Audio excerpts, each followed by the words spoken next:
Will, once again, to the hour of the time. Thanks, Bill. It's a pleasure to be here.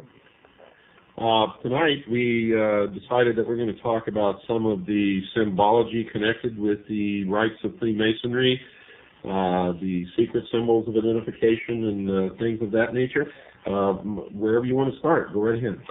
Okay, well, all the important symbols and passwords are incorporated into the first 3 degrees. The handshake, I think, is the most widely used Masonic symbol. It consists of an ordinary handshake, except the thumb of the person who is a Mason goes onto the 3rd knuckle of the right hand of the person who's shaking hands with. If you've ever shaken hands with somebody and they seem to have a funny grip, or possibly even, I always thought it seemed kind of feminine to me because the hand just wasn't strongly wrapped around your hand when you're shaking hands with somebody, you can have a pretty good idea that they're trying to feel you out and see whether you're a Mason like they are. The first 2 degrees, that was the hand grip of the 3rd degree. The first 2 degrees are the same, except the first degree, the thumb goes on the 1st knuckle, and the 2nd degree, the thumb goes on the 2nd knuckle. But those are very, very rarely used. And in the Master Mason, or the 3rd degree, the thumb is on the 3rd knuckle. That's correct? Yes, sir. And how would you reply to that if you were, in fact, a Freemason? You do the exact same. It becomes a combined grip, and your thumb is on his 3rd knuckle, and his thumb will be on your 3rd knuckle, and you can't miss it if somebody tries to slip you this handshake. Well, it's not really a true handshake in the sense of the word that most people have learned to shake hands. You don't have a full grip of the other person's hand, but rather you just have a sort of a loose grip on their fingers, and your thumb is either on the 1st, 2nd, or 3rd knuckle, and you're sort of digging with that thumb to try to get a reaction to see if the other person is indeed a Freemason, and at what level. That's true. That's true. And if they do not respond as such, the person will withdraw his hand quickly. But if he's not sure, he'll seem to kind of extend his grip just a little bit to kind of give you a chance to return the sign. They call it a sign.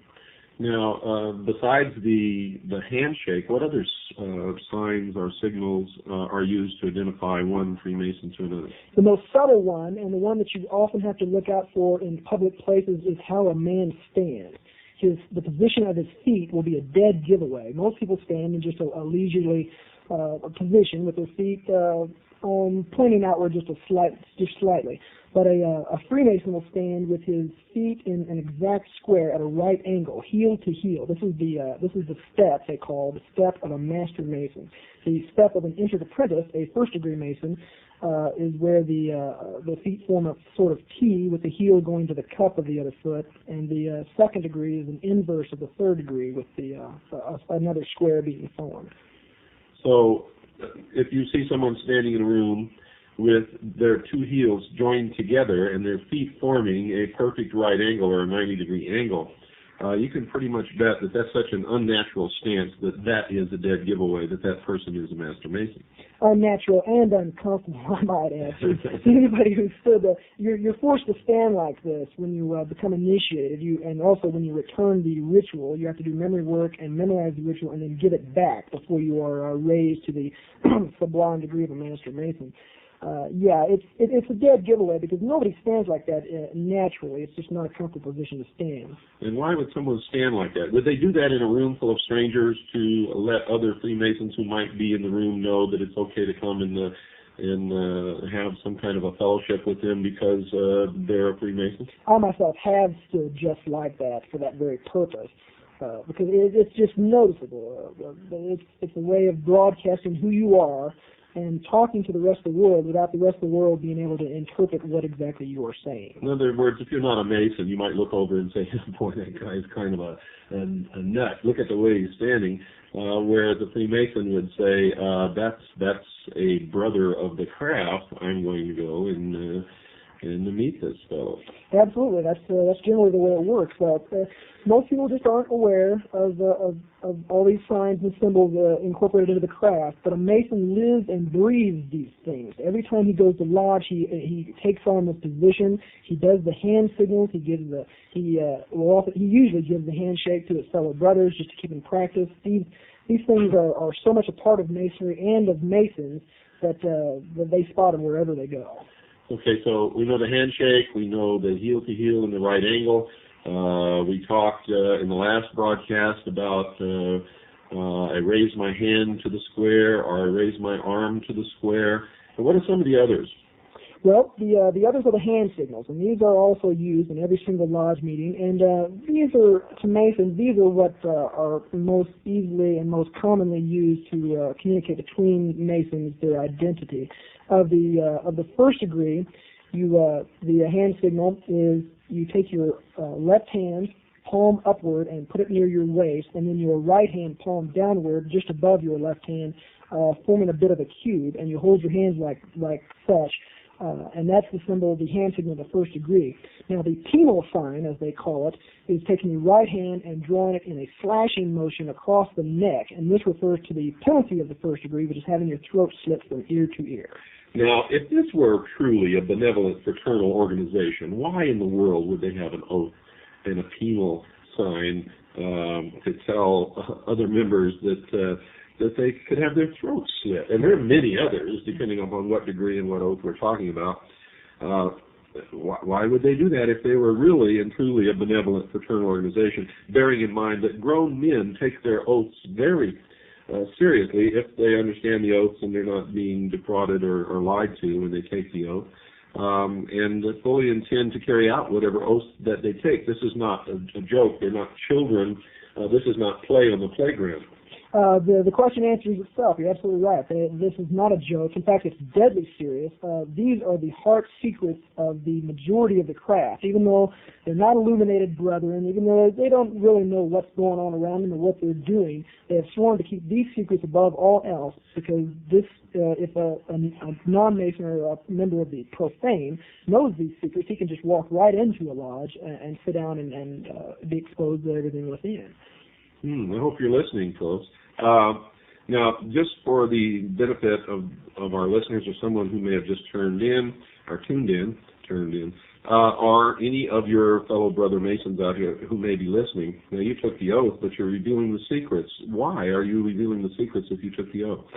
Because I took the oath under a fraudulent contract as such. I was told that it was a benevolent organization, that it dealt with charity, that it was arranged around God. All three of those things are bold-faced lies, and I can prove their falsehood. In fact, anybody can prove their falsehood with just a moment's bit of research. There are many more reliable sources than I for information that you can go to find out the true nature of this craft. And many religions in the world, including the Baptists and the Mormons, have condemned Freemasonry as being exactly what it purports not to be. It's not benevolent, it's not charity organized, and it's not centered around God. Well, it's funny that you mentioned that the Mormons have condemned Freemasonry when they carry out the exact same rituals that are carried out in Masonic Lodge in their temple ceremonies. And most Mormons are indeed, as was Joseph Smith, members of the Masonic Lodge. Our research shows that the public statements of the Mormon Church are often, and I mean often, contradictory to their true beliefs and what they really practice in their daily lives within the temple. They are, in fact, a secret society, a secret organization that practices the same rites as the Masonic Lodge within their temple, and have the same goal, and that is that the practitioners of the religion of the Mormon Church will in fact become God. And that is, of course, what the other secret societies, and we're talking right now the Freemasons, they're really all the same organization. They're working toward becoming God. It is. It's a quest after godhood, and all I can say about the Mormons, and there are many, many similarities to Masons, is that a pagan is a pagan is a pagan. It's nature worship. They believe in the laws of the universe as being what they have to answer to, and if you know these laws, you can manipulate the populace.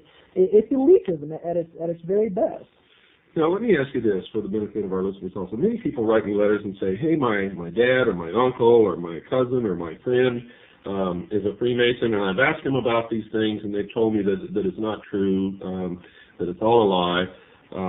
Will Freemasons lie to hide the truth?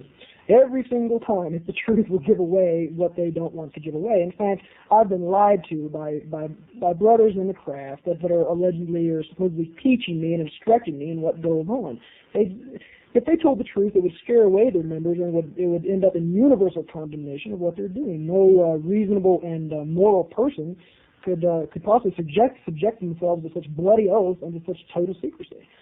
Not only that, but the oaths themselves, they're sworn to secrecy. So if you were to ask them to tell you the secrets or the truth about the practices, the rituals, the true religion of the Masonic Lodge, they are sworn not to tell you. So therefore, they would have to lie.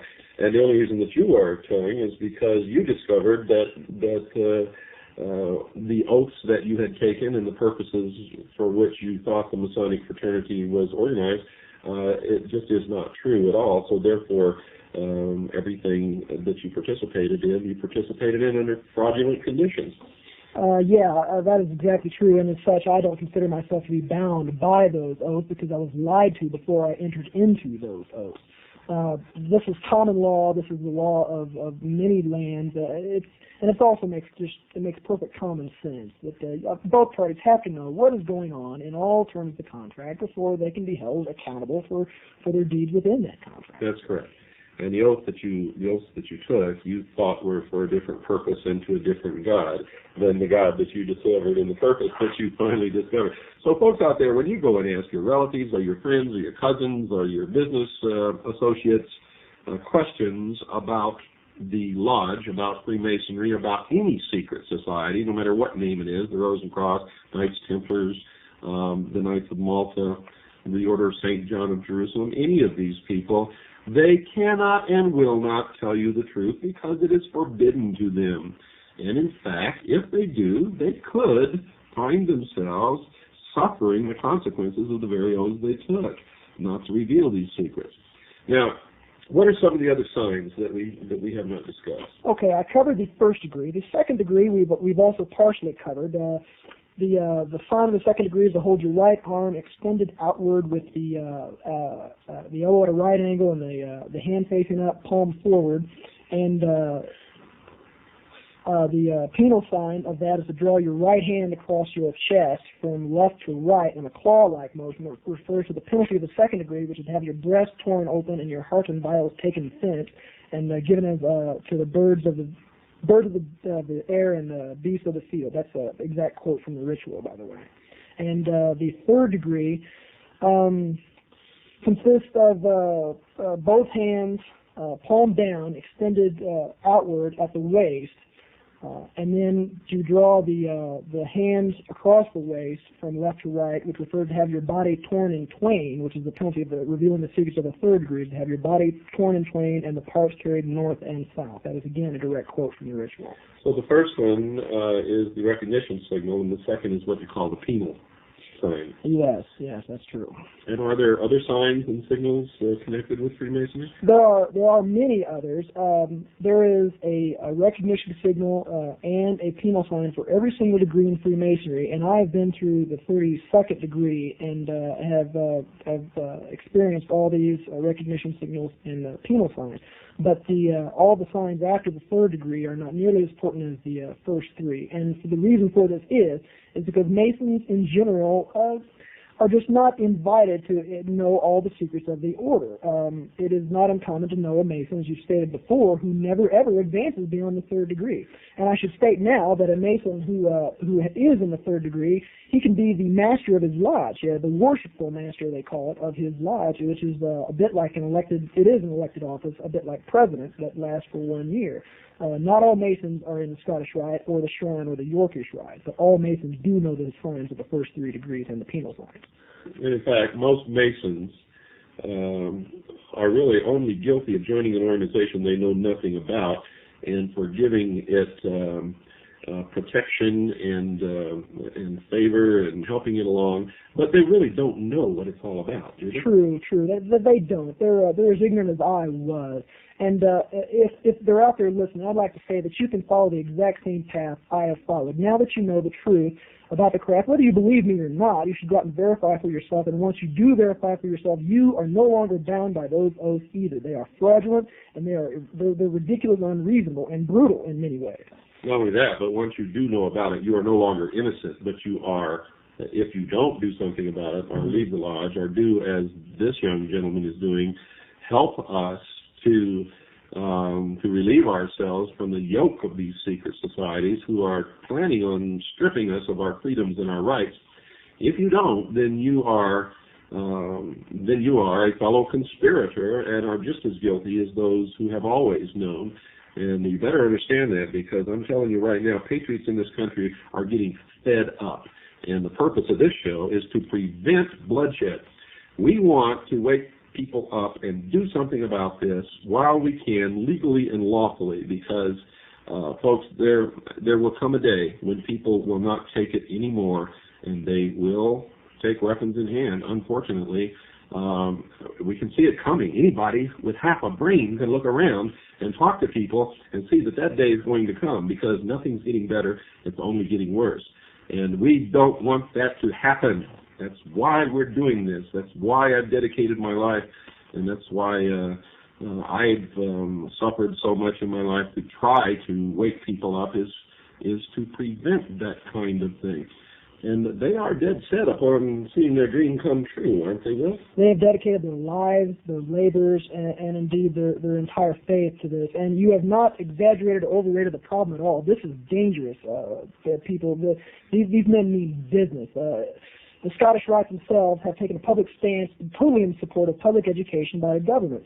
Now, all you need to do is look at how screwed up your schools are, and then turn around and look how screwed up your kids are, and you've got a big, rich organization out there with incredible political power and widespread influence that is supporting this current failed system. This is just one isolated example. If you are not part of the solution, and you have even been just a T90 bit exposed to the truth, then you are part of the problem. That's correct. And we know that public education, conducted and supervised and organized and funded by the government, is one of the planks of the Communist Manifesto, written by Karl Marx and Friedrich Engels. Now, why would Americans ever support such a thing? The strength of our educational system before it began to self-destruct was that it was always handled, funded, and governed and maintained and approved and everything else on a local level. In other words, the school system in my town might be different from the school system in someone else's town 100 miles away, but it would be controlled, governed, decided, textbooks would be chosen, everything on a local level. Our schools did not begin to self-destruct until the state got into the school system, and then the federal government began to poke into it, and specifically when the teachers' colleges funded by the Carnegie, the Ford, and the Rockefeller Institutes began to change what they taught teachers to teach children. And when that happened, when it became an organized, funded, dictated to type thing, then it began to fall apart. And the less control on the local level, the less our children are educated. You've hit the nail right on the head. As you've stated in your own book, Behold a Pale Horse, the true enemy is not communism, but Illuminism. When the Berlin Wall fell and the Eastern Europe was opened up, it wasn't all the American companies that beat up path to their door to go open up these markets and make money.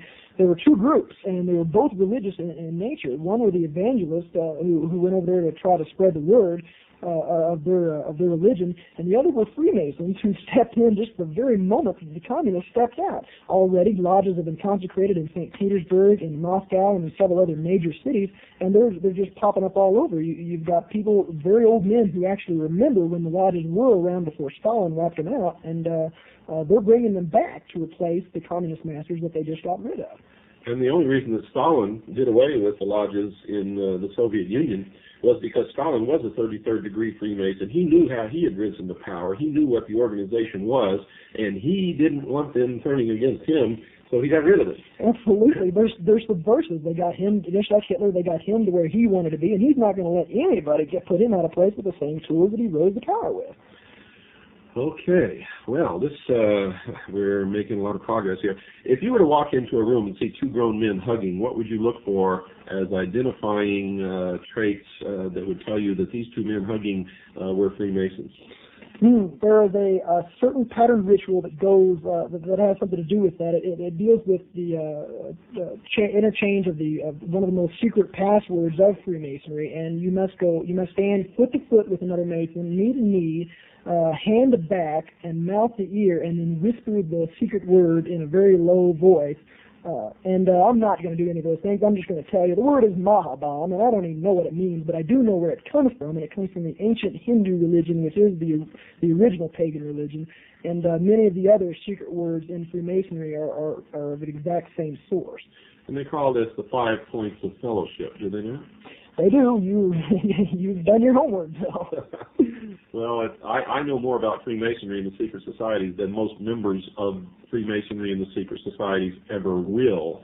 I was, as I've told my listeners, as I've published in my book, a member of DMLA when I was a teenager. I went to exactly 3 meetings, and DMLA, folks, is a branch of Freemasonry for children, for teenagers actually. And I attended 3 meetings, and my father was transferred to Japan, and I never attended another meeting ever, but I do believe that that's what got me, in fact I know it is, that's what opened the door for me to enter as a member of the Office of Naval Intelligence many years later. When I filled out my forms for security clearance, there was nothing on there for the Order of DMLA, but I knew that it was a branch of Freemasonry, so I checked Freemasonry, and by golly, all of a sudden things began to open for me that had never opened for me before, and which most people who are not Freemasons find impossible to enter into. And I was surprised for a while and a little mystified until I discovered the real reason. But every member of Naval Intelligence that I ever met was a Freemason, and most of them wore their rings. What are these rings? How can someone identify the ring of a Freemason? Sticks out like a sore thumb. It looks a bit like a fraternity ring or a football ring or any other signet ring, and on the very top of the ring will be a square and compass set in what looks like a large A shape, with the square on the bottom and the compass on the top, forming what looks a bit like an A, but it's not. You can tell how seriously one takes their position in the craft. The Masons who are really there for genuine reasons, philanthropic and charity work, they have their square and compass facing to them. And those that are trying to impress and enforce the buddy system that got you in naval intelligence and the back-scratching whole thing, they wear theirs facing the outside to tell everybody else in the world who they are. But really, the only ones who really know, unless you were to ask them what that ring meant, are fellow craft Masons. Absolutely. I shouldn't say fellow craft, that's the second degree. Our fellow brothers of the Lodge. Okay, folks, we've got to take our break. Don't go away. We'll be right back after this very short pause. Welcome back to the Hour of the Time. Will, you've got something there you want to say, I think. Yeah, I'd like to give a little message to my brother Masons out there. I know that all those who are listening are thinking some pretty hard thoughts about me. If you think of things like that I'm a traitor to the craft, well, I'm thinking that you're a traitor to your country. And if you think that I've betrayed my brothers, I feel that you've betrayed me with your deception. If you believe that I've broken my oath, and even if those oaths are valid, something that I do not believe, I think they're null and void, well, then I just have to say this, so what? We all got to go. Now, my brothers can go quietly into slavery, living a lie and burying their heads in the sand, or you can go like a man, squarely facing the truth and fighting for freedom. I honestly believe this, and I honestly believe that the whole nature of the craft is sinister. Wow, that's quite a statement there, and I certainly admire you for saying that. I had no idea that you were going to do that. In fact, you showed me the piece of paper just as the music was beginning to fade out and indicated to me that you wanted to say something. So, yeah, wow, that's pretty good. Okay, let's get on into the rest of the program. What are some of are there other signs and signals that the secret societies, Freemasons in general, use to identify themselves to each other? I've never been a member of any other secret society besides Freemasonry, and much to my joy and to your good fortune out there, I've already told you most of the secrets that are protected by the craft, as far as the common layman of the craft will know, with the exception of one. And that is concerning Hiram Abiff, who is a bit of a patron saint, I guess, of Freemasonry, somebody they pulled from the Bible and turned into a character to give a meaning to their ritual. When two Masons come together, one of the easiest ways that they'll come to know each other without having to shake hands, hug in the middle of the street, or do little foot dances, or whatever kind of nonsense that they're doing out there, they'll just come up and say, well, hi, Hiram, how you doing? Or, hello, Mr. Abiff. Or if you want to catch a Mason on the phone, you just tell them that H. Abiff is calling, and believe me, you'll get service right away. Well, that's good to know. We can certainly use information like that. But we know that some of the symbols and signals and signs used in the Masonic order were also used by the Knights Templars and others. So this didn't come strictly from this one society, but literally they are all one. What are some of the vocal signals, the speech, what words, besides Hiram Abiff, what else would you say to someone to solicit whether or not they were in fact Freemasons? One of them that I've also come across, and I've seen this in writing, and it was a bit of a mystery to me until I sought some advice about it. They'll ask each other if they're a traveling man, and what they mean by, and this comes directly from the old Templar ritual, and it stands as a positive factual link of the continuity between ancient secret societies and modern Freemasonry, is they'll ask if they're a traveling man. And the meaning behind that is one traveling from west to east, east being the source of knowledge. Or illumination. Yeah. It's also the point where the sun rises, which goes back to the first religion, which was the cosmology, where all of these religions and secret societies sprang from, which was the worship of the sun, the source of illumination, the source of warmth, the source of all life, the source of everything, rises in the east every morning. It is, in fact, for those who really understand, the morning star. Is that not correct? Absolutely, and that gives a great illumination, if I may say so, as to why the worshipful master sits in the east of the lodge, and also why during the ritual, when a young unknowing Freemason like myself is brought in and has a degree conferred upon him, he circumnavigates it as he walks around in a circle from all the points of the lodge, going from the worship master in the east to the junior warden in the south to the senior warden in the west, and then back to the master in the east. He is traveling as the earth travels around the sun in a circle of worship, and it might even be a direct reference to Solomon's circle. And as you told me yourself, Bill, about the traveling man, that too has been used by communists, hasn't it? Yes, in fact, anyone who knows anything about the Internationale, or the secret society known as the International, the Communist Party, the International Socialists, Socialism, if you studied them, the same passwords are used by them. All of these organizations are one. Socialism stems from the mystery schools. That's where it comes from. You'll find that most of the mystery schools preach the tenets of the communist